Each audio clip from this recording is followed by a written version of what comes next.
My name is Jamie Anderson, and I am the Senior Director of Membership and Partnership at the Chamber, and I will be serving as today's moderator. The Chamber has hosted legislative events for over 20 years, and we continue to be fortunate that our elected officials are available to us for this dialogue. We look forward to hearing from Senator Mike Buslow, Representative Bill Gustav, Representative Ryan Weldon, and Representative Heather Mattson. The Ankeny Area Chamber and our committee host these events for the purpose of informing and educating Ankeny Area Chamber members and the residents of our community regarding political issues facing or of interest to the community. It is also an opportunity for you to have one-on-one conversations with your elected officials following the session. Please refer to the flyer that was handed out today regarding the format, and that was the one on the table up there. This update will follow the act of civility. Civility is the act of showing regard for others by being polite. Civility comes from the Latin word civis, meaning relating to public life, befitting a citizen. In other words, being friendly and nice to everyone. I would like to thank our sponsors of today's event as noted on the projection at the front of the room. Our Legislative Update Series presenting sponsor is Viridian Credit Union, with today's Legislative Update sponsor being Snyder & Associates. Please help me in thanking our sponsors.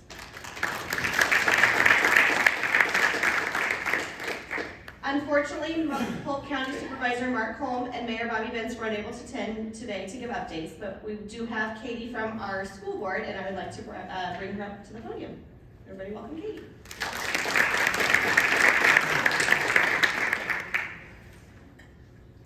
Thank you, Jamie. As she said, my name is Katie Klaus. I currently serve as the president of the Ankeny School Board. So thank you for inviting me to provide an update on the happenings in the school district. So we've got a few updates to share with you today. In October, our school district implemented a new policy that governs the use of wireless devices in our school. Since that time, the district has seen academic scores increase, attendance increase, and bullying, especially cyberbullying, decrease. While the results can't be tied directly to the cell phone policy alone, I think we do feel comfortable saying it's been a positive addition to improving the climate and culture in our school buildings. In March, the school district announced a 10-year academic and facility plan that details programs and facilities needed to maintain the high-quality education and extracurricular experience that we expect in Ankeny. A key part of this effort is the Innovative Hub, something many of you I'm sure have heard us talk about. A space that's designed to offer cutting-edge college and career training. It also includes athletic performance facilities and fine arts additions to both high schools. To support this vision, the district will be pursuing a general obligation bond in November, but it is without increasing the debt service levy portion of the property tax rate. The first step in this process is to collect petition signatures beginning on April 28th. We will collect those signatures for the measure on the November 2025 ballot. Please be sure to sign that petition in any school or district front office between May and August. And then lastly, our certified budget process is underway, and we can now plan more concretely as the final state supplemental aid percentage has been set at 2%. While we are grateful for the legislature's work to provide a 2% increase in SSA for the upcoming year, there are a few areas where the 2% increase falls short of our needs within the district. For example, the settlement with contract unions and non-unions, transportation and curriculum materials have increased nearly twice the rate of SSA. We currently plan for a tax rate to remain stable at $16.05, which will be set by June 15th. Thank you. Anybody have any questions? Thank you.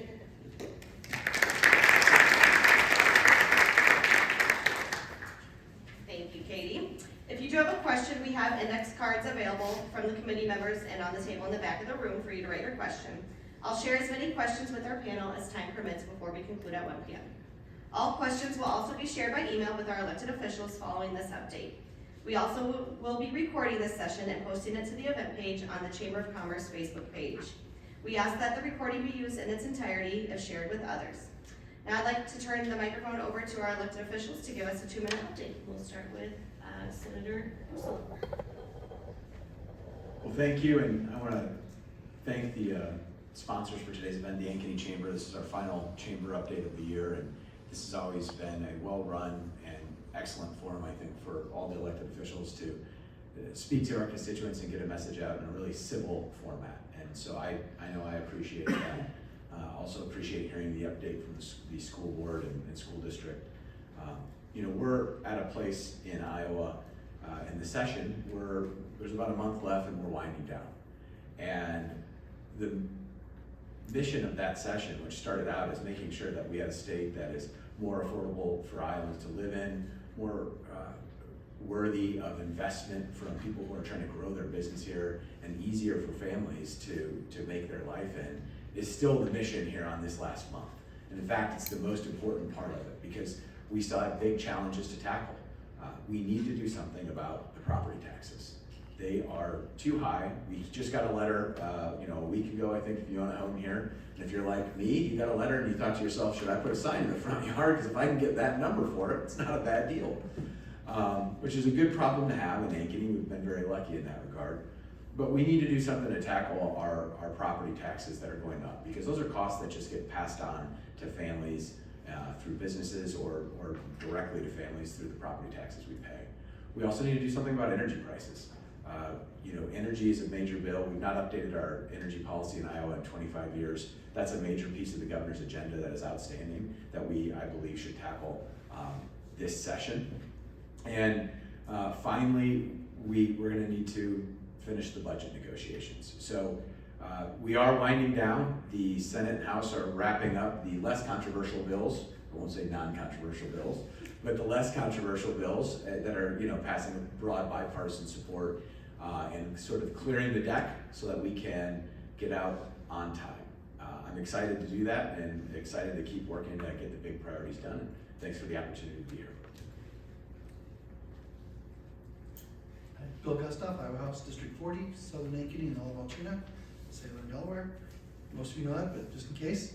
And then so Mike's already handed. So post second funnel, that's what we've eased into. Policy committees have done their work.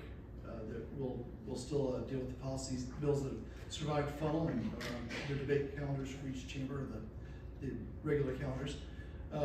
We've gotten the school SSA funding determined. That's a big piece, 53% give or take of the entire state budget. So that's, until you get that settled, that's hard to do any other budgeting on it. And we're transitioning, moving forward on the survivors, the survivors of the funnel, the budget. Echo what Mike said there, keeping Iowa a good place to raise a family and operate businesses. Got to start the day off with a ribbon cutting at the South Fairway here in Ankeny, and that's great. Fairway is a great corporate citizen. So we want to see more of that where businesses are expanding, especially these businesses that do a good job of taking care of their employees, taking care of their business, taking care of their communities. So we love to see those good corporate citizens, and they appreciate the work we're doing to keep Iowa business friendly place. I could go through several of the bills that I'm still managing. We're working on some of those. I guess a couple of key ones. We're trying to do something to help county supervisors. Senator Bushel and I have been working on that, each managing their own chambers, to try to help them be able to get outside counsel when necessary, passed overwhelmingly in the House, and I think it's on track to do so in the Senate, but we'll see what happens with that. And just other little things that we could go through, but looking forward to it. I'm more optimistic than I was a couple of weeks ago that we might get out on time. We'll see if that really happens or not. May 2nd is our scheduled adjournment date, and just looking forward to your questions today. Thanks. Well, hello, my name is Ryan Weldon. I represent House District 41, which is the north part of Ankeny. Thank you so much for having us. Thank you to the sponsors. It's always been a great event and a great forum each month to come to and have a conversation.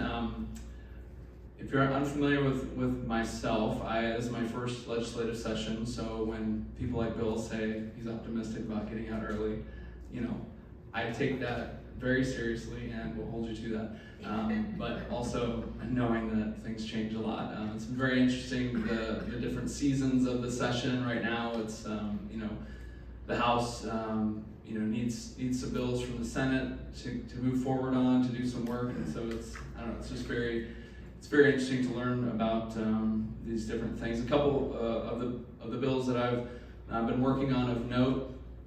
I was excited to manage a bill that starts an initiative for Purple Heart schools. It's an initiative that's already out there across the nation, and this just brings Iowa into the fold. Basically, it brings light and helps gives a purple star to accreditation to a school that supports military families. So that's great. We came over from the Senate, pushed it on to the governor's office, so that was a cool experience. We've been working on, in our Economic Growth and Technology Committee, we ran a bill that focuses on the bots and the e-ticketing. So making sure that you and I aren't fighting against bots to try to get tickets faster than they do, because if you know anything about bots, we lose in that scenario, and then they grab up all the tickets and charge exorbitant prices for those things. And then the last bill I'll highlight here quickly is the governor's preschool continuum of care bill. That's a bill that I'm running, and just been working a lot with local ECI boards across the state to answer questions and to work on that bill to get it to a place where everybody everybody's supportive, but want to make it work for everybody. And so if you're not familiar with that bill, they're basically taking the districts from 34 ECI districts down to 7 to align with behavioral health districts, as well as providing a grant portion for partnerships between school districts and preschool facilities, or not preschool, child care facilities, to help get more 4-year-olds access to preschool during the day as well. But happy to talk more about that. It's a pretty intense bill, but those are the kind of things that I've been working on, and I'll pass it over to him. Well, thank you so much to the Chamber for hosting, and also to everyone for being here today. Always happy to join this event. So I really don't want to take a lot of time because I want to get to questions, and so I'll just kind of acknowledge what everyone else has said on timing, keeping our fingers crossed to end on time. I also want to acknowledge, because I don't know if there'll be a question on it when it comes to school funding, since we now have finally gotten it done. I want to say a thank you to Katie for sharing the school board's perspective on that and just giving a little bit of a hint of what 2% actually means. I certainly argued vigorously that it was not enough money, and citing in particular the increasing cost of property insurance and health insurance as big stressors on our school districts, not just here in Ankeny, but across the state, and how this was not enough to meet the moment. And so I just wanted to put that out there as part of the conversation. And it is true that the K through 12 budget, or pre-K through 12 budget, is 53%, a significant amount of the state's budget. I think it's also important to note that the way that the school funding formula works is that that is not all money that goes directly into our schools or into the classroom. The way the formula is written, it includes money going back in property tax relief, which is fine. That's just what the formula does, but I think it's important to note that when we hear the budget totals or the amount that's going to our schools, that we are clear that it is not every dollar of that actually goes into our schools specifically. So just wanted to share that and look forward to answering questions. So thank you. All right, so we got a whole bunch of them coming in. Okay. Iowa hasn't raised the minimum wage in over a decade. Do you support keeping the minimum wage at $7.25 an hour while costs in Ankeny continue to rise? We'll start with Representative Costa. Well, there's going to be no movement on it this year because there's no bill for it. We're through the second funnel. I wanted to look at it, but minimum wage is not intended. Those jobs, I don't know many people who start at minimum wage. McDonald's hires you at more than 2 times minimum wage. So we can look at that. There's no current proposal to do it. I don't think people are intended to raise families on minimum wage, but again, McDonald's jobs aren't paying minimum wage right now. Representative Weldon? Yeah, I think that the free market really determines what the minimum wage is. I don't know that the government stating what a specific minimum wage is actually going to determine what people are getting paid. And I think as Representative Gustav said, I think you'd be hard pressed to find a job that pays minimum wage right now, just because businesses have to compete for workers, and they're paying more than minimum wage. So certainly open to the conversation, but at this point, I wouldn't support an increase in the minimum wage. Representative Matson? Yes, I do support increasing the minimum wage. Yes, there is a bill on it that has been introduced by Democrats. It is just not being brought up. That being said, it is true. Clearly, if you drive around Ankeny, you will see that the majority of businesses that are hiring are paying more than $7.25 an hour. That is a fundamentally different experience in a market where you have a lot of people searching for jobs, right? And it benefits those businesses to pay more because that's gonna bring in folks. Not every town in the state of Iowa has a market economy like Ankeny. And I think it is important to recognize that. I think that there are plenty of people around the state that are making minimum wage. I think it would benefit not just them, but their communities if we had a higher ceiling or a higher floor on what that pay can be. And we would be in a much better situation if we were doing better by our workers. Thank you. And Senator Buslow. Could you, I think the interesting part of your question and the interesting part of all the answers is that everyone's addressing the elephant in the room, which is that the costs are higher. It costs more for literally everything. We had the highest inflation in my life. In 40 years of living, we've never had higher inflation than we had during the Biden administration. So that means whether it's the cost on the shelves, the gas, anything you were buying was more expensive. On top of that, we're buying more and having to pay more for energy. We're having to pay more for everything as a family or as a business. And not to mention property taxes and the taxes that our people are facing and uncertainty from Washington, D.C. on their taxes. The costs have to be addressed. We have to do that for working Iowans. And it is unassailable that you should address both sides of that equation. The devil is in the details in terms of what that minimum wage would be and what are other states doing and what does that proposal look like. But you can't attack one without attacking the other. And at the state legislature, we can't affect federal income policy or federal monetary policy. But what we can do is help make costs lower for Iowans. We can do something about your property taxes. We can do something about your energy costs. That's where our focuses need to be this last month of session. Thank you. All right, question 2. Please give us reasoning for reducing the age for gun ownership. We'll start with Representative Bowden. So I'm assuming that you're discussing the bill that reduced the age to 18. So that basically means that an 18-year-old can now have a pistol. Basically, if a parent wants to gift their 18-year-old a pistol, now they can do that legally. I don't think that basically constitutionally that 18-year-old has that right, and so by reducing it, we're basically aligning the code with the U.S. Constitution. We can also 18-year-olds go and fight for our country. They defend our freedoms, and so if we deem that responsibility, that they're responsible enough to do that, but they can't have their constitutional right to carry a firearm in the United States, I think that's why we lowered that age. Thank you. Representative Johnson. Thank you. I was a no vote on that bill, and largely because death by gun is one of the leading causes of death for folks in that late teen to early 20s time.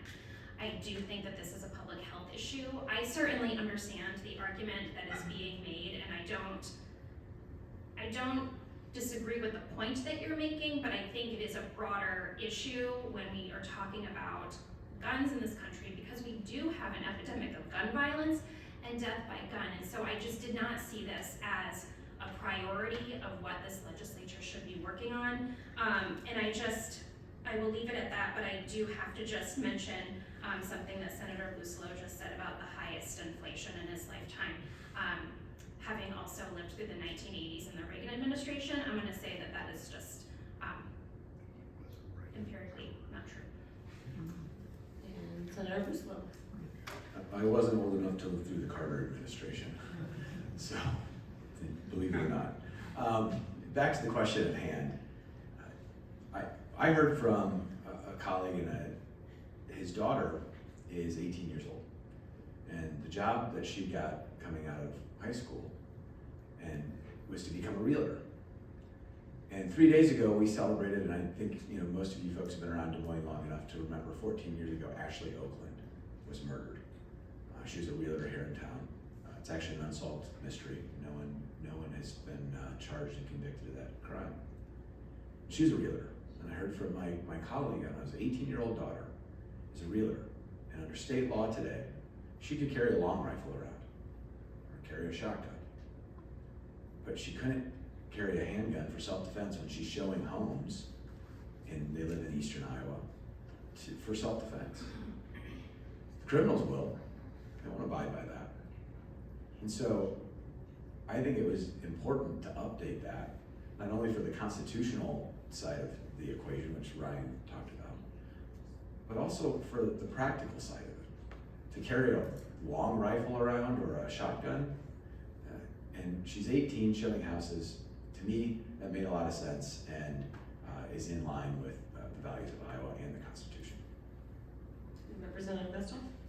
Yeah, I'll try not to repeat so the question was the justification of the reasoning? The reasoning for reducing the age. Well, the Constitution, so including the Bruin decision from 2022, so the U.S. Supreme Court set a new test that uses the text, history, and tradition test for Second Amendment rights. Those laws that don't do this already in other states are being overturned when they're challenged. So our law basically, law is unconstitutional. We can debate the merits of what age or not, but in the end, the law is unconstitutional as it is now. So we can either amend our laws and bring it into compliance with what the Constitution actually says and has always said, and where the jurisprudence is going with it, or we can wait for the courts to impose it on us through some lawsuit. So that's the ultimate justification for it. But as Mike said, I know several people who want to be able to carry for protection. My wife, who used to be not a gun fan, is much more inclined to even doing that sort of thing, and just because of the way society is going. And if somebody might suggest, well, you could shorten a rifle or a shotgun, well, then it's a sawed-off and it's subject to National Firearms Act. So then you make it illegal that way. So a handgun is the most effective way to defend yourself. And as Mike said, criminals don't obey laws. So you can make all the guns in the world illegal, and then the only people who are going to be armed are the criminals. Thank you. Next question. What is the best way for constituents to remain informed about bill discussion timelines during the session, especially after the funnels, when things move quickly and the daily debate calendars are not always current? Start with Representative Mattson. Oh, don't I wish I had a good answer for this. It is so hard. It is really, really hard. I'm not gonna lie about that. Or try to tell you, oh, here's an easy solution to it. I would say if there are a couple things, if there is a particular bill that you are following, you can sign up on the legislative website to get regular update. Like anytime there's any kind of movement on that bill, you will get notified. So that's the easiest way if there's a very specific bill you're following. I would also encourage you to just in general pay attention to folks' social media accounts, because there tend to be a lot of updates on things, and I would say follow a lot of different people, because everyone works on different issues, and so if you want to hear about things related to education, you're going to hear a lot of that from me. If you want updates on things related to agriculture, I don't serve on the agriculture committee, those are not issues that I'm typically working on. Follow someone who's on one of those committees and you'll get more updates that way. But I would say still keep, checking the daily debate calendar, all of those things, because the information is there. It's just unfortunate that it can change at the last minute. And also that now we're getting into the period of time, I forget the exact date when it goes into effect, of legislators can file amendments, basically day of, coming up soon, as opposed to having to do it the day before. So things will move a little bit faster. Thank you. Senator Bussolo? I think Heather Mattson, Representative Mattson talked about the website, and I think Legislative Services Agency deserves a ton of credit. Iowa legislative website, having gone to other legislative websites and tried to find things, it's incredibly transparent. It is as user-friendly, I think, as it can be, considering all of the moving parts of the legislative process, where there's bills on both sides, topics on both sides, subcommittees, committees, and the speed at which a legislature has to move, because we have, 110 days in a non-election year and 100 days in an election year. And so I highly recommend those bill tracking tools. I use them as a legislator, and we have staff, and yet I'm still using them, so I highly recommend that. The other thing is the process is transparent, and frankly, more transparent than most other states, and even other processes within government. Every subcommittee is, I can only speak for the Senate side, I think it's true on the House side, every subcommittee is online. People can join on the Senate side and the subcommittee online and speak. We acknowledge the folks online so long as you put your full name in and we verify you're a real person, because we had some bad actors do some bad things on video that were regrettable for everybody, especially the people who had to see them. And you can join the subcommittee, the committees are online and online each day. The debate calendar is put out every day. So that website is it's a wealth of knowledge, and it's almost so much knowledge that you gotta really pick, but it does have tools. So I would highly recommend that. And I'd also recommend just staying engaged with legislators and with folks that you know are also interested, whether that be associations, stakeholder groups, whoever it might be, because the process can move, and it moves fast for everybody. If you're not serving on a committee or you're not assigned to a bill as a legislator, there's, I think, 2,200 bills or so that were filed this legislative session, and some of those have companions, some of those don't. Some of them get amended, so they're different versions in the House than they are the Senate. So when somebody asks you, did House File 954 come over? And you're like, well, yeah, but is it the same version as the one we originally had in the Senate? That the answer might be no, in fact, probably no. So, what I would say is that's where the legislative website is so good. It gives you a lot of information right at your fingertips, and then just staying communicative and trying to be part of the process. I will say on a broad bipartisan basis, legislators are up there because they care about the state, they care about their community, and they're doing it, not for fame or fortune, because neither of those come from serving in the legislature. They're doing it because they care and they talk to people. All three of the people up here with me do, and so I think that's just the most helpful thing is if you have a question, reach out, come up, and ask, and I think you'll get a straight answer. Thank you. Representative Gustav? Yes. So, even before I was in the legislature, but let's go backwards. I was part of one of those crowds online when I saw some of the unfortunate stuff, so I did have to see it. Yes, the subcommittees are open. The websites, they do an amazing job of managing insane amounts of information. Could it be improved? Probably. I don't know how, but that's beyond my pay. All I'll add to it though is, even for myself, right? So if it's a bill that I introduced, a bill I was assigned to manage, or some bill that I have a particular interest in, I narrowed that down to 51 this time. And I created my own spreadsheet to try to do it, because beyond just knowing where it is, I wanted notes like, on this date I talked to Senator Bushel about it, because I can't remember what date that was and what we acted on. So that's kind of labor intensive, but there again, I'm not doing it for the 300 bills I might really be interested in. These are the ones of particular interest, so we each devise our own tools.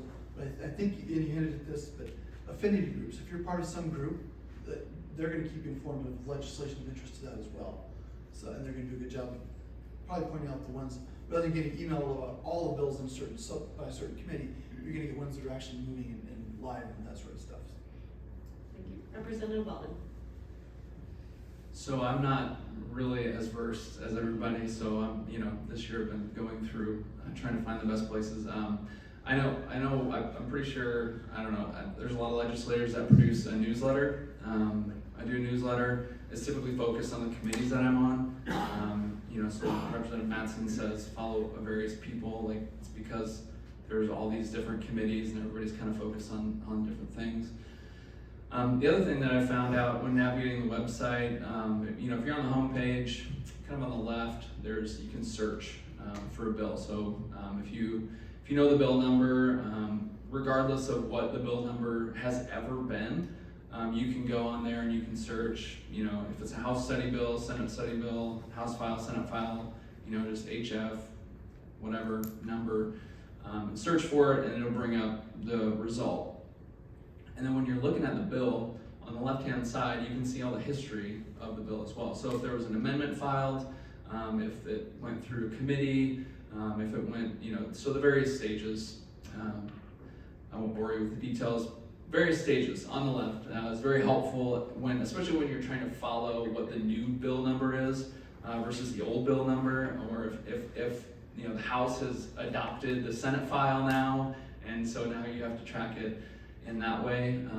But that's probably the fastest way that I use to try to find information about a particular bill, is because I can always type in the bill number and it'll bring the bill right up, and then I know what I'm talking about. But those are maybe the unique answers that I have in addition to the Senate, what everybody else has already said. Great, thank you for the answers. Alrighty, what is your stance on protecting private property rights against private companies using eminent domain to access private property against the owner's wishes? And we'll start with Senator Busco. Could you repeat the question, sorry? Yeah. It's long. What is your stance on protecting private property rights against private companies using eminent domain to access private property against the owner's wishes? So we need to enhance private property rights for all property owners. I think it's critically important. I advanced a bill out of the Senate Commerce Committee with unanimous support last week, and it was with an amendment and with the intent to amend it again to make sure that we are updating the property rights appropriately for all property owners. My hesitation on picking one set of property owners versus another is not just because I think it's unfair, but I think it's short-sighted. What we know today is that we are working through a pipeline issue. And in 2016, the legislature worked through a pipeline issue also, the Dakota Access Pipeline. In the intervening period, in that decade or so, no legislation was passed that substantively increased the rights for landowners. None. And we need to do something. But the challenge is, and the reason why I am so insistent that it should be about all types of landowners and all types of projects, is because the CO2 pipeline of today, or the Dakota Access Pipeline of yesterday, tomorrow could be a hydrogen pipeline. It could be power lines. We know for a fact that the amount of electricity being used in our state and across the country has grown like a hockey stick. Tremendous growth, and makes sense. If you think about all the electricity that goes into our phones and computers and cars and also across the board, lawnmowers even today. And so we know transmission lines are going to be a part of that conversation in the future, because we're going to have to produce more power, and that power is going to have to go from where it's produced to where it's being used. And those landowners shouldn't be left behind because they're not the flavor of the day. And so the bill I advanced, again unanimously out of the Commerce Committee, addressed all projects that go before the Iowa Utilities Commission. It had protections to avoid the use of eminent domain, protections for landowners so that the risk and indemnification wasn't all on them, so that they could continue to get insurance, so that they could have a civil process, and it ensured that IUC members, which is the Utilities Commission for folks, sorry to use an acronym, the Utilities Commission members had to be present at informational meetings and at hearings. They are not elected, but they're making major decisions. And so we have to make sure that those protections are in place, and I think it's important and incumbent upon us as a lawmaking and public policy body that it's for all landowners and not some. Thank you. Representative Nestor. Yeah, there's no secret that there's been a not agreement between the House and the Senate, even the Republicans on this issue, but we're working on it. And I totally agree that we need a comprehensive look at eminent domain as an issue overall. I'm not particularly fond of cherry picking certain ones. Unfortunately, the pressing one was this particular issue, so that's why we worked at it from that route. For me, it comes down to public use versus public benefit, and where we've gotten to today with some of this stuff is the 2005 Kelo decision by the U.S. Supreme Court that kind of expanded and came up with this public benefit idea that they qualified as a public use under the Constitution. But I think jurisprudence is going the opposite way on that as well, and going back to what the Constitution actually says, amazingly. So I think we agree on that we need to look at this, because at some point it's going to come back and be overruled anyway if the jurisprudence keeps going the way it is right now. So for me, it comes down to public use versus public benefit, private, and I think a private party benefiting from it. I can distinguish between, say, a natural gas pipeline that carries a product that we all use versus a carbon dioxide pipeline that doesn't carry a product that we use for anything. It's just sequestering and burying in the ground for somebody to get tax credits. So I can distinguish those sorts of things. But public benefits where we need public use. Public benefits where we need to get away from back to public use and follow the jurisprudence where it's going. Thank you. Representative Baldwin. Yeah, to be really transparent here, I don't own land on a farm. My in-laws have a farm up in eastern Iowa. They've really dealt with this kind of issue, and so most of what I heard about the feedback about this has been from people that are not in Ankeny. But you know, so for me to kind of make it hit ground is if I ask myself the question, if this pipeline was to come through my backyard, like how would I feel about it, or you know, whatever the eminent domain issue would be. And I firmly stand on the Constitution and want to do everything I can to protect property owners' rights. And agree with Representative Gustav. You know, for me, it really comes down to a public use issue, and so that's where I stand on the issue in general. Is just protecting private landowner rights, and that's it. Representative Matson. Thank you. I'm glad that this is an issue in which we can find some agreement up here at this table. But I agree that eminent domain, I mean, it is, excuse me, it is an important tool, but it needs to be used very sparingly. And I agree, it is the public use part of it is what needs to be critical. And talking about the pipelines, obviously at this point in time, I have voted in support of property owners on those bills this session and the last session, and will continue to do so because I don't support eminent domain for private gain. Thank you. Next question. What is your position on public school funding versus private school vouchers? We'll start with Representative Gustav. I assume that refers to the education savings accounts because the state of Iowa doesn't have vouchers by definition. So that kind of tells me where the question is coming from. These are tax dollars taken from taxpayers for the purpose of educating children in Iowa, and but it's about $8,000, a little more than that per student, whether they qualify for that or whether they're in a public school. That $8,000 will be, at least next year, then going with the students on that without income qualifications. So I support parental choice. I always have. I've run on that. I've got a long history of that, and I think it helps improve all schools, public, private, and even homeschooling, because the competition is good, and it lets people choose the best option for their children. Beyond that, public schools get that $8,000 plus they get some other supplements that we passed at the same time we passed the education savings accounts, and they get public property tax dollars and sales tax dollars and federal dollars. So, public school students getting about $18,000 or so compared to $8,000 for a student using ESA. Thank you. Representative Baldwin. Yeah, I really think that there's a lot of validity in different modes, different models of education for the kids here in Ankeny. I don't think there is a one-size-fits-all solution. I think ESAs is a very smart way to help students that are maybe not getting their needs met in the one institution that's been provided to get that. I think that our superintendent of Ankeny Public Schools is in the room. I think our Ankeny Public Schools are amazing. I think they do a great job.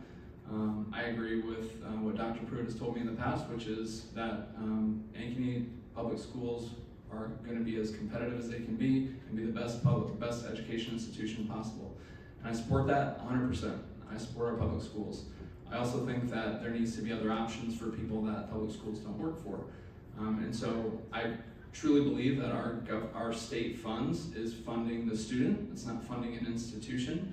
And so allowing parental choice and the ability for the student to use that money for the education that they need to succeed in life is a perfectly viable way to go, and I support that. Thank you. Representative Mattson? Thank you. It's a really good question, a great question, and really important. So I will start off by saying that I support school choice. I have always supported school choice, and that parents should absolutely have the ability to make the choice that works best for their families. Then we come to what that actually looks like when it comes to money, right? Because there's a very big difference between being able to say, I want to send my kid to a private school or a charter school or a homeschool, and then say, and I also want the state to pay for it. That's a very different conversation. And so one of my biggest concerns, and I have many, but one of my biggest concerns with whether you call them ESAs or you call them vouchers, is that the money for vouchers can be used for so many more things than just the cost of tuition, and that is money that the state is giving that is not available to kids that go to public schools. So for example, if you have money left from your tuition, you can use it for things like tutoring or other books and different things. Public school kids don't get that opportunity, and if you still have money, it rolls over to the next year. There's an additional amount of opportunity that's being given, and that to me is concerning, especially when we're talking about public education, or we're talking about education as a whole, and the role of the state is in ensuring that there is a free and fair education for all kids. If you want to take your kids to a different school, absolutely. But you have to approach it in a different way. And I think that that's important. I also want to talk just for a second about where we're at as a state when it comes to education. My goal, as I have said so many times since taking over as ranking member of the Education Committee, is to make Iowa #1 in education again. And that certainly is what I want for our public schools, but as a whole, I want people all over the country to be able to say, no matter what kind of education a kid is getting in the state of Iowa, it is #1. And one of my colleagues, Representative Jurdy, had a fantastic idea in our caucus, and then we decided to make it a bipartisan bill. He introduced it. That is to do a really big summit specifically on how to make Iowa #1 in education again, similar to what Governor Branstad did back in, I believe it was 2012, where they had people come in from literally all over the world, right, to be able to talk about what we can do, and really good stuff came out of that. Now, if we could do something like that again, that was really focused on making Iowa #1 in education again, learning from others, not just from around this state, but around the country, and even around the world, imagine what we could be doing. It literally has bipartisan support. There are bipartisan names on that bill, and I know it's not going to go anywhere this year, but that bill is still going to be alive next year. And I think if the folks at this table and everyone else that I have the privilege of working with at the Capitol is serious about not just supporting our public schools, our private schools, homeschoolers, charter schools, then they will take that bill seriously and get it passed. Thank you. And Senator Bristol? Funny story about the Education Summit. I was the MC of the Governor's Education Summit. And it was a good one, wasn't And it? it was a great conference, and I was the MC of it. I'm an attorney, I'm on the governor's staff, I'm an attorney, just helping out, and a woman comes up to me afterwards and she goes, "You do a great job as MC." I said, "Well, thank you, I'm on the governor's staff, I'm an attorney." And she's like, "You really missed your calling." And I was like, I thought I was doing okay in life, on the governor's staff, an attorney, had been an accountant, and apparently I missed my calling. But I think as another summit that comes in and talks about how we get to Iowa being #1 in education is great again. We should do that. When I went to school, I grew up in Iowa public schools, and we were the best in the country. And that was on the Iowa Test of Basic Skills and any of those other tests that we took versus others. And what I do know is that funding has grown for education across the board. Across the board. This year it's $3.9 billion of our budget, and the budget's expected to be around $9.4 billion. So that's 45% of our budget is going to go through to public K through 12 education. The education savings accounts are going to get $315 million, about 3% of the state budget. Charter schools are going to get a total of $19.7 million. We're going to spend about $8,000 in just state funds, just your taxpayer money going to school districts to pay for those kids per year. In fact, the budget this year is also going to fund the largest pay increase for teachers in Iowa history. Iowa teachers now, starting wages will be the 5th highest in the entire country. We have put, in my time in the legislature, we have increased funding for school funding by over $1 billion. I got elected in 2021, so it's 2022, 2023, 2024, now 2025. 4 years, $1 billion. Like most things in life and in government, the answer isn't just more money. It has to be engagement across the board. It has to be that we have financing, but we also have policies and we have families that are engaged in the process. I believe that that needs to be a critical part of the process. And something I'll say is, I think we need to learn, I said this to Dr. Pruitt, and so, this is off script maybe, but we need to find a way. Who here has sent their kids to public school? Raise your hand. Or gone to public school, right? Who knew the good teachers? Right? You knew the teachers you wanted your kids in their class. Heck, as a kid, you knew the teachers who were going to be tougher on you and who you wanted to be in their class and who didn't. We need to find a way to have it not just be if you have the longest pulse, or you get a master's degree that you don't really need because you're a great stinking teacher without it, to pay our best teachers more. To pay those teachers who do a great job so that they don't, to get more money, go to being a principal. We need good principals too, Dr. Pruitt, I'm not saying we don't, but we need to keep great teachers in the classroom so that that way of advancement, the way to get more money isn't just going into getting a master's degree or getting into administration or going into the head office, but that we find a way to make sure that those teachers, when we all raised our hands and said, we know who those great teachers are, that they can get more money. Because that's how I think you embolden our best teachers to stay in classrooms and those best teachers to keep doing the best education for the kids, because they're invested. And it isn't just about test scores, as we all know. It's about those teachers who sit there and care about their kid, who communicate with the parents, who show up every day invested, who invest in themselves, just like anyone at any of our jobs professionally, right? Like an accountant at Casey's doesn't get more money because they do more spreadsheets faster. Because sometimes they're working on the toughest tax problems there are. And that might be one problem for the entire year, but they dig in, they communicate, they show up on time, they're engaged in what they do with their coworkers and with their bosses and leadership and the mission of the company. We need to find a way to treat our professional teachers like professionals and keep our best teachers in classrooms. Thank you. What has the legislature passed to clean up our waterways? We'll start with Representative Weldon.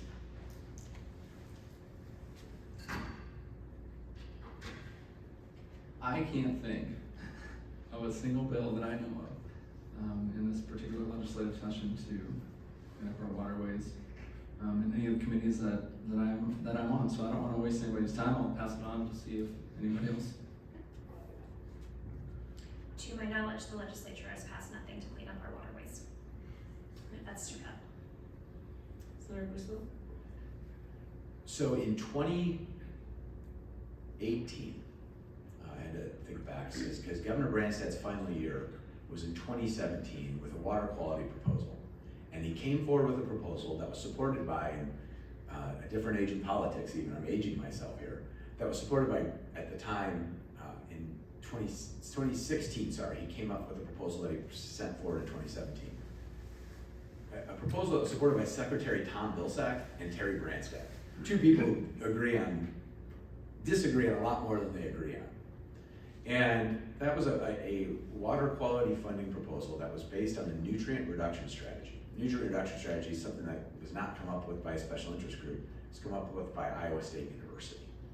And how do we make sure that we keep more nutrients in farm fields, which farmers are very interested in, and less in our waterways? which is what the water quality question is gonna be for like Des Moines Water Works. The legislative process didn't work out well for that original proposal, but a couple of years later, Governor Reynolds, in her first bill of her first session as governor, the legislature passed a water quality proposal that dedicated hundreds of millions of dollars to water quality practices for agriculture. And those things include making sure that we have saturated or buffer strips and wetlands, and making sure that there were cover crops being used. And I heard from Secretary Nag in Ankeny this morning that we have the highest ever last year, the highest ever investment in those conservation practices than we've ever seen before. The biggest it's ever been. And so we need to make sure that those practices, one, aren't being weighed down by the federal government. Because on some of our wetland and mitigation and buffer strips, the Army Corps of Engineers is saying they can't do it. And so we need to make sure that the federal government doesn't get in the way of good practices that farmers want to undertake. We need to make sure that the funding continues, because farmers, as we all know, are facing tough times. Corn is under $5 a bushel. Beans are under $10 a bushel. And input prices for farmers, just like families, are higher than they've ever been. Whether that's insurance, or it's pesticides, or it's fertilizer, or it's seed costs, or any of the prices that they pay on their input prices. So they've got to have the margin and ability to invest in these practices. They got to know that it's also going to be something that pays off. And the final piece of it, and I don't think this can be understated, is that we shouldn't just talk about farmers as sort of where water quality challenges are coming from.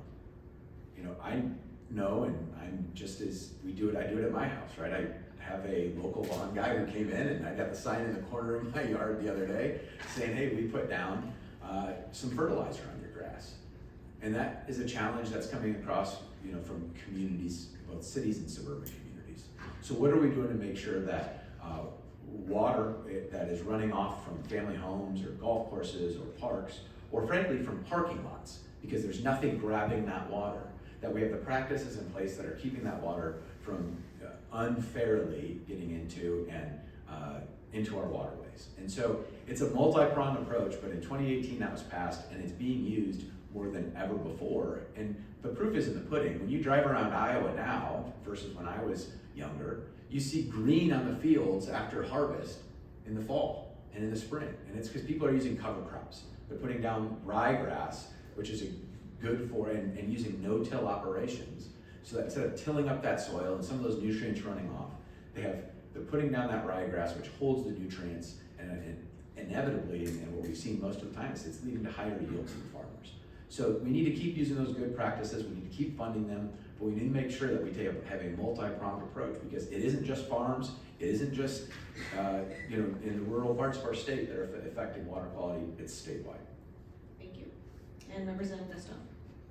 Well, Senator Bush has a lot of the history on that because he was involved in government during those times. But any bill on this, so what has the legislature done? I think was the question.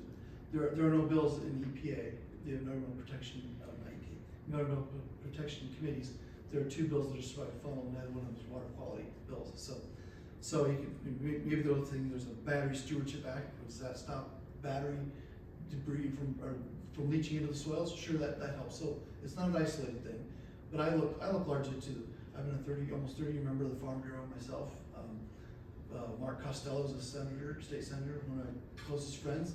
I've known him for about 35 years, and so we grew up in small town eastern Iowa, helping on farms, relatives are farmers. So farmers are not trying to destroy their own resource.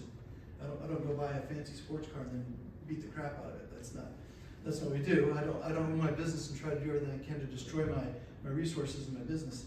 So farmers are doing a lot more. So there are cover crops, there are buffer strips, there are preserved wetlands. Some of those funds have gone away, so some of those set-asides have gone away. But we've made a lot of progress in Iowa. We have a lot less soil, at least now. This isn't water quality, but good soil conservation practices help water quality as well because of the filtering processes. So we have a lot less Iowa soil ending up in the Delta, Mississippi Delta, because of these good practices. Thank you. Next question. What are each of you doing to make housing affordable? And we'll start with Representative Matson. Great question. So one, and there might be people who have very strong feelings one way or the other on this, and I can understand that, but a bill that we passed earlier this week would require cities to allow for accessory dwelling units, which will hopefully help add more housing stock to in communities and help lower prices. That is something that is highly supported by the AARP, so happy to see that kind of movement going there. But House Democrats have introduced legislation, housing packages that work on tax credits, as well as support for incentivizing the building of affordable housing. And I don't remember the numbers off the top of my head, but that is a huge part of our People Over Politics proposal, is to work on affordable housing. Thank you. And Russell? My day job is, I'm an attorney, but my day job is both land investment and real estate development and helping build affordable housing throughout Iowa, workforce housing. And we've done it in places like Clear Lake and Grinnell, Iowa, and Davenport, Iowa, and Mount Pleasant, Iowa, Dyersville, Iowa. And what I've found when we're building these projects, whether they're townhomes or condos or apartments, is the number one expense we're gonna have when we build that is gonna be interest expense, paying the debt, paying your mortgage, right, for most of us. But the number two expense we have is property taxes. And what are we doing to control the costs on there? I can't do much on the federal interest rates. You know, we can't control federal monetary policy, as I said earlier. But something that we have to do, because it directly impacts the affordability for housing in Iowa, is property taxes. You know, I'll never forget a few years ago talking to some older folks in Ankeny, and when we eliminated the state income tax on retirement income, they said, hey, this is gonna really, really help us. It's gonna help us stay in Ankeny and stay in our house. We own our house. And those property taxes that go up, this gives us a little bit extra. Well, we can do more. We can control those property taxes, and one of the most major expenses for whether there's older folks who are on fixed incomes or folks trying to find that first house, something we can control at the state level are the property taxes and the property tax increases that we've seen over many years. The thing that state government has done is we've watched what we spent. We're very careful and spent less than we were bringing in, and that allowed us to reduce income taxes. We need to see the same sort of an effort at that local level where they control what they spend over time so that they can afford to bring down property taxes for hardworking property taxpayers. It's something that we can control at the state level, and we should do something about it this year. Thank you. Representative Gustav? So yes, I've been trying to have some input on I'm not on Ways and Means, but I've worked with Chairman Kaufman, even been to hear Chairman Dawson on the Senate side a little bit. And so there's a new iteration out just that I haven't dug into thoroughly, but I like some of what I've seen on the improvements on the property tax proposal. But my mother sold her house a year ago next month. She had sold her house in 56 years. She's 92, so there were several factors that went into that. One of which, her top of her list was the top thing I heard at the doors, knocking on the doors last campaign season was, I can't afford the rising property taxes. So we're pricing people out of their own homes with the rising property taxes. So we need to see some of that fiscal restraint that the legislature has exercised for the past 6 or 8 years at the local level, and so that's going to help.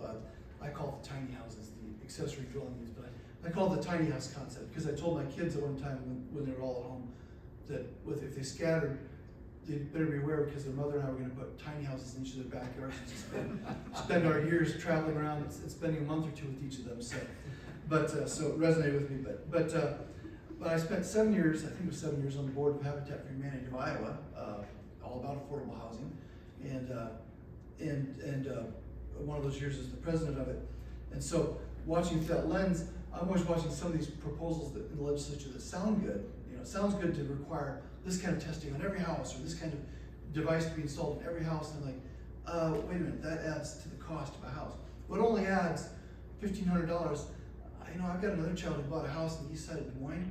$1,500 more to come up with would have been pretty hard to do. So we need to think about some of those sorts of things. So that's one thing I'm doing personally in the legislature, is looking through the lens of my experiences for affordable housing, saying we need to be cautious and not just casting this blanket because it sounds good, and making sure that if we are going to require something of every homeowner or every builder or something, that it's actually something that applies to every home, not just, you know, not just some homes we're just casting a wide net to catch everything. Thank you. And Representative Weldon? Yeah, the tiny homes, accessory dwelling units. They can't be more than 1,000 square feet, which, you know, still sounds pretty big. I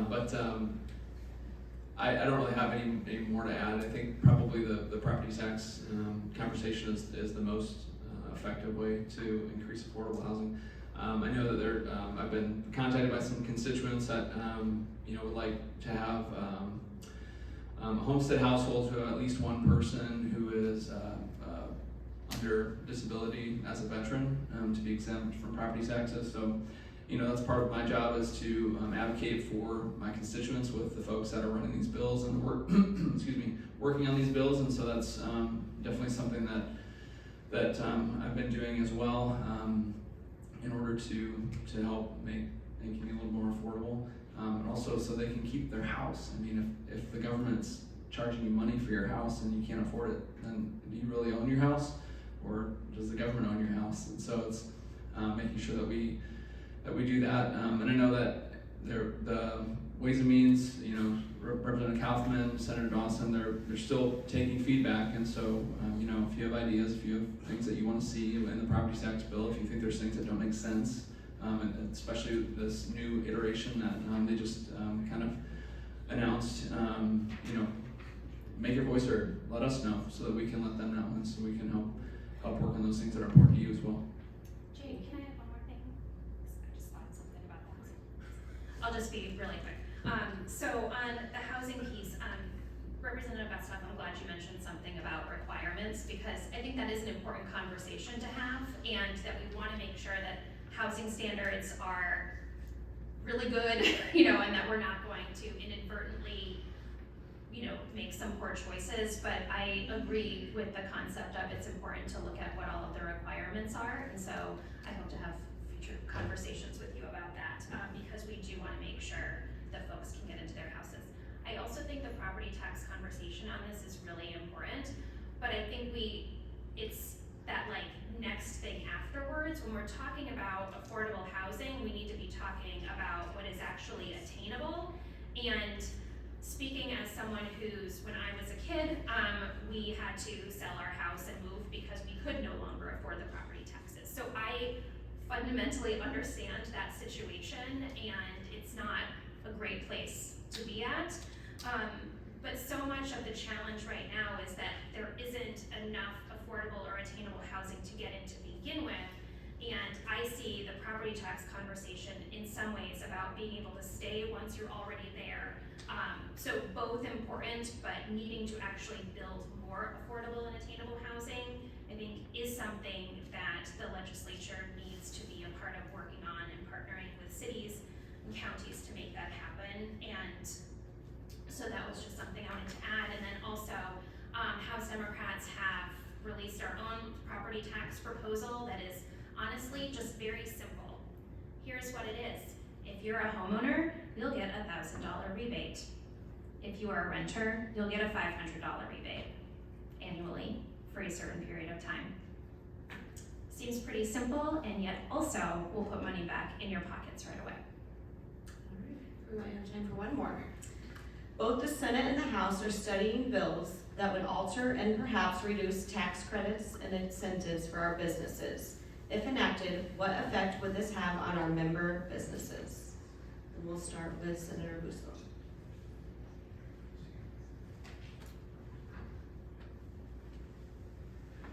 So I don't know did they give a bill number or anything?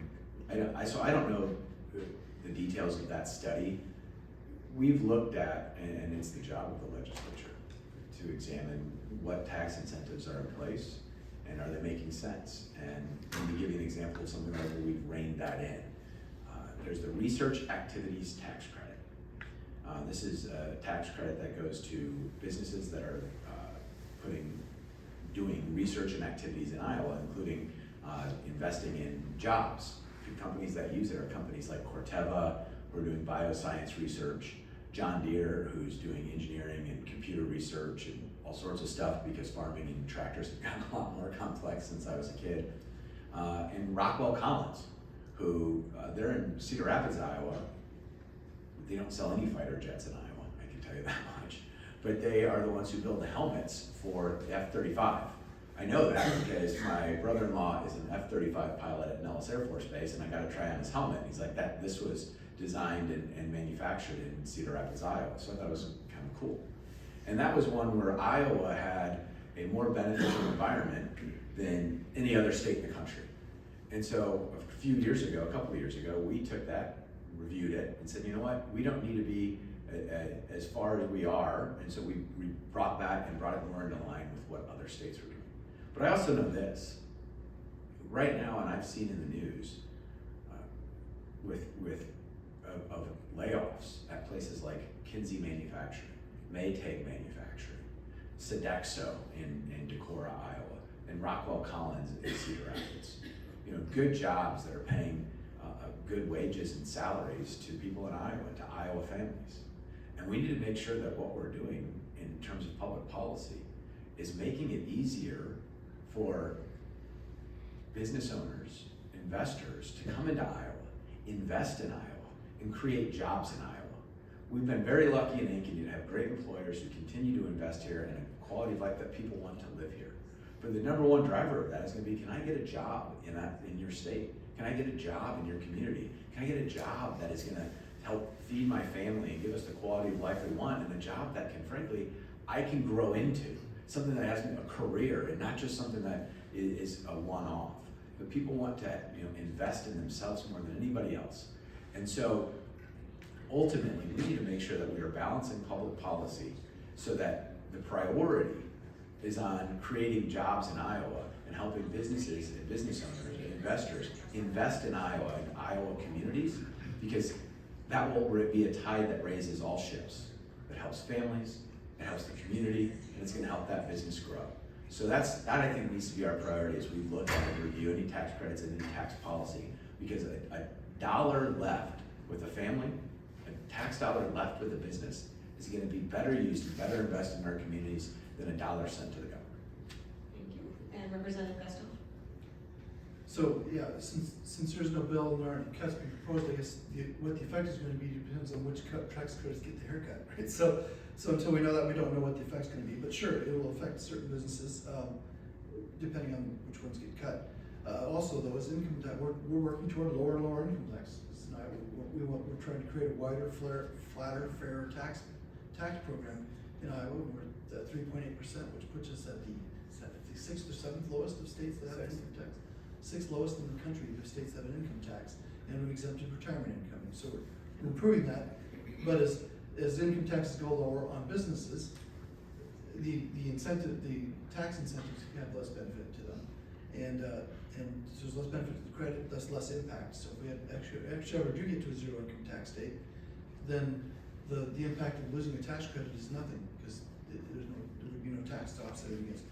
One thing I'd like to consider as we look at this study or otherwise is maybe we have an automatic sunset on all these tax credits that they get 10 years, whatever it is that we put in law, that they automatically have a sunset built into them, and they can come and prove themselves up and renew them. Some of these things can take on a life of their own. I think it was Reagan who said the closest thing to eternal life on this side of the planet was a government program. So that's what happens with some of these tax credits as well. They get passed. We don't know, are they really having the entire desired benefit?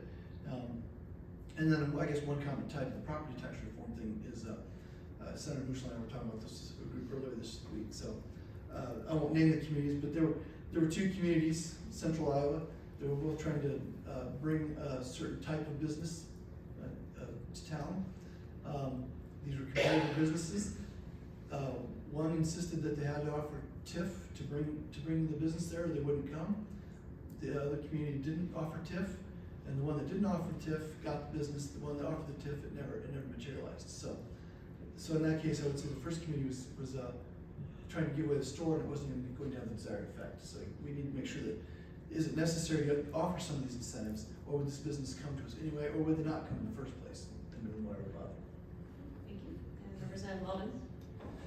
Excuse me, so I serve as the vice chair for the Economic Development Appropriations Committee, and so part of our oversight is the IEDA. And they have introduced as part of their budget some tax credits that I thought I would just kind of give overview as part of this question here. But we have a business incentives for growth program would replace the high quality jobs program with targeted credits for job creation and investment. Seed investor tax credit encourages investment in Iowa startups with a 25% credit for investors. Iowa film production incentive, which this one's a little controversial because the last one didn't go very well, but it offers credits for film projects. Yeah. The research and development tax credit replaces some older credits with new structure to reward innovation, and then I think I already mentioned the aviation fuel production credit, which supports green energy businesses. So I think with our proximity to Des Moines, tech and creative sectors, it makes these appealing for local startups, but also encourages rural development as well. So those are some of the credits that are currently being considered and are still alive post second funnel. And Representative Matson. So great question. In terms of reviewing tax credits, the legislature actually has an interim committee that is scheduled to meet, or is supposed to meet every 5 years. It's called the Tax Credit Review Committee. And let me read the description to you. It's short. The committee is required to evaluate tax credits available under Iowa law and consider new or different tax credits, incentive programs, or tax rate structure changes. The committee shall coordinate its efforts with the Tax Expenditure Committee. So their last meeting was in 2019. I do not serve on this, but having talked to a colleague who did serve on it, he told me that they did not actually review all of the tax credits during that meeting because that was not what was made for the agenda by the chair of the committee, who of course is the majority party. So I'm not sure when this committee is going to meet next, but certainly my hope would be that following the due diligence of what is required by this committee, they will actually review all of the tax credits and all of these things as they are charged to do, and actually make recommendations on what is working really well, what might not be, what maybe has just lived past its prime and isn't beneficial anymore, and suggest some new opportunities. I think that would really help focus us in the legislature on making sure that we're continuing to support what's working really, really well, and maybe say goodbye to the things that aren't working really well. Thank you. That was a lot of good questions today, and as a reminder, all of the questions and those that weren't answered will be emailed to the legislators. So thank you again to our elected officials for your time and that you've generously given today and the last few events that we've had. Thank you to our presenting sponsor, Viridian Credit Union, and today's event sponsor, Snyder and Associates. This does conclude our event. We appreciate you coming. Thank you.